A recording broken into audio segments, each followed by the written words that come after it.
Hi, Use It or Lose It friends. I realize it's been a little while, but I was in a show and now it's open, so I have time. I did not have time to do any of this while preparing for my fabulous performance, so sue me. So today I'm going to be making chicken pot pie a la Shane. So as we all know, standard chicken pot pie is usually made obviously with chicken, and for vegetables, it's usually a combination of potatoes, peas, carrots, onions, something along those lines.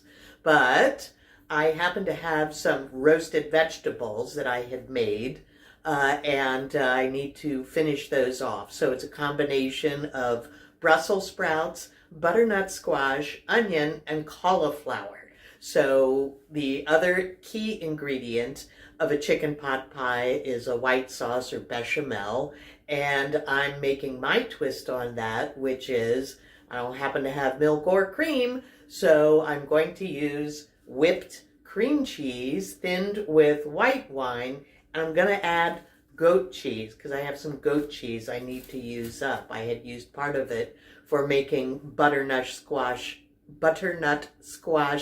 soup. Try saying that 3 times fast. With caramelized onions and goat cheese, and I still have some goat cheese left. So before that goes all icky, I'm going to throw that into my bechamel, and so it's going to be this nice, tart, creamy sauce with the roasted vegetables with a little Greek seasoning just to give it some flavor. And so I'm kind of making this up as I go along. I also pre-made my pie crust, and I made an oil pie crust. Yes, you don't have to use butter or shortening. You can use oil to make a pie crust, and it comes together very easily. It's easy to roll out. You just stir it together with a fork. It's not fussy. So it's a great alternative to a classic pie crust. And I'm only putting it on the top, so it doesn't have to be super fancy. Okay, so we're going to get started.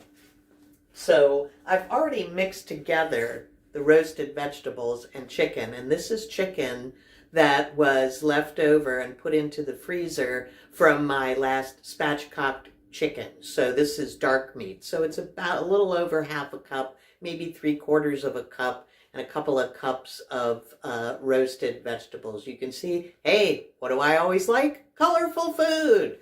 So that's already mixed up. So we're going to make our white sauce now. So I have my whipped cream cheese. I'm going to put some wine into the pot before I add the cream cheese, just so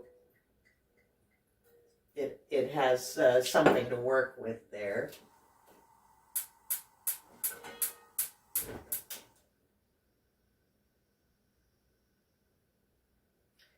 And like I said, I'm kind of making this up as I go along. I'm going to eyeball how much sauce I need. So we'll start with a big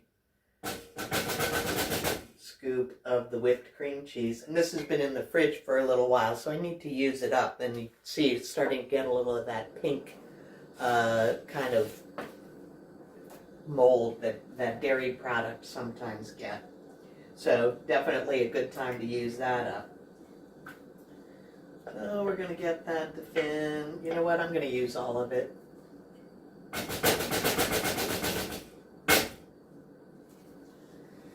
Because, hey, if I have some left over, then I can just stir it into some steamed broccoli or some other saucy kind of thing. Maybe use it as a sauce for a chicken breast, because those flavors will play well together. And I'm going to go ahead and put about maybe a big lump of goat cheese, since that has a very strong flavor. And I don't want to overwhelm anything, but I just want it to be a little elevated from your standard pot pie. Oops, it's a little too hot. Always be careful when you're, working with these dairy products that you're turning into a cream sauce, that you don't have the heat so high that it separates. That is not what we're going for. I have a whisk handy.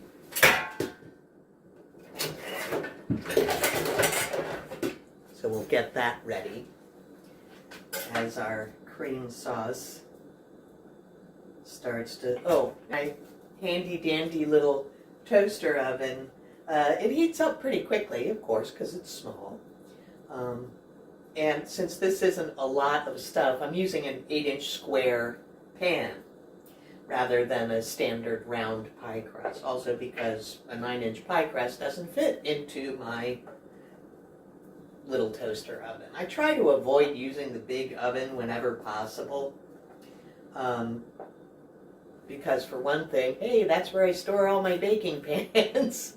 So rather than have to empty the oven and all that stuff, I just use the little one. And I'm one person, so that works out. So this is melting nicely. I'm going to switch to the whisk so I can get all the lumps out.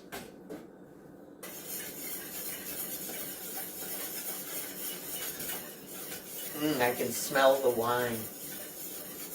Yummy. I'm going to add my seasoning. And this is the Crazy Greek salt-free seasoning.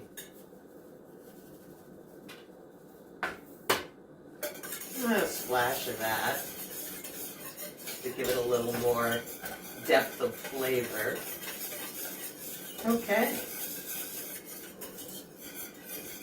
See how easy that was?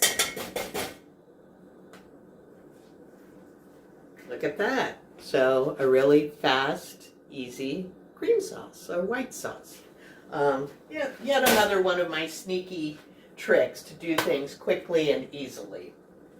So now I'm going to add the chicken and the vegetables and get that all stirred together.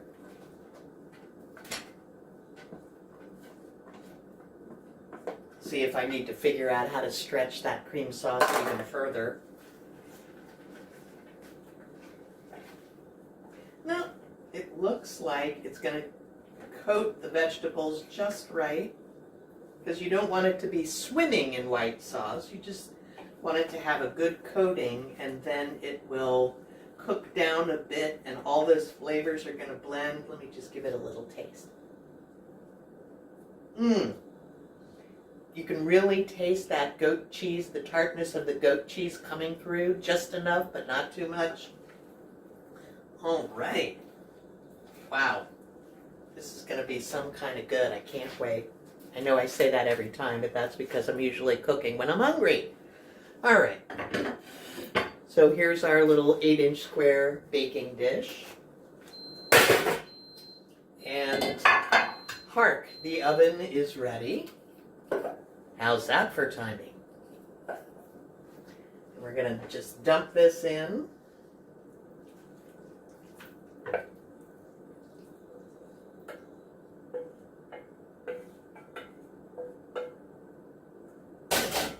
Uh-oh. Got some on the handle. I guess I'll have to lick it off. So, and I sprayed the pan with a little pan just so nothing sticks. You can see it's not filling the dish up, c'est la vie, but it's a nice single layer of stuff. Okay, so now we're going to fit on our pie crust. So I don't know if you all know, the easy way to roll out a pie crust is to put down waxed paper and put your dough on that, put another piece of waxed paper on top, and then roll it out. So the advantage of that is because then you can very easily take your rolled dough and you just flip it onto your food and fit it on, and then peel off the waxed paper. Hopefully it's going to peel off easily, she said.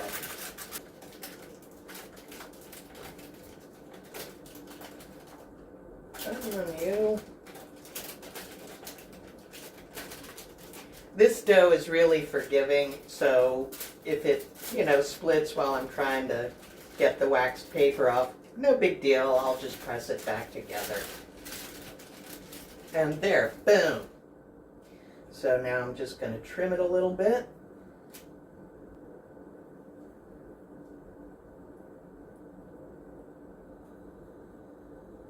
Make a couple of slits so that the steam can escape, because it is going to let off some steam from the wet sauce. So there it is. It's now ready to put in the oven, so you can see the layer of chicken and vegetables and our nice crust on top fitted into the square pan. So into the oven it goes until the crust is nice and brown and the guts are nice and bubbly. So I'll be back shortly when I'm ready to pull this out of the oven. So it was in for, I don't know, maybe 30 minutes. I had a little bit of a hard time getting the crust to brown up, but hey, toast button to the rescue. So here is the finished product. Beautiful golden crust, bubbly innards. So one of my followers asked me to show things plated, so I'm going to plate it.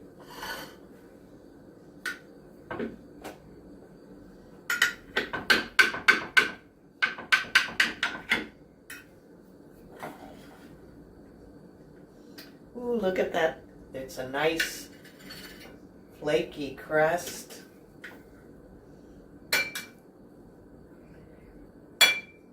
And the cream sauce is just the right amount. It's not soupy. It's clinging to the vegetables.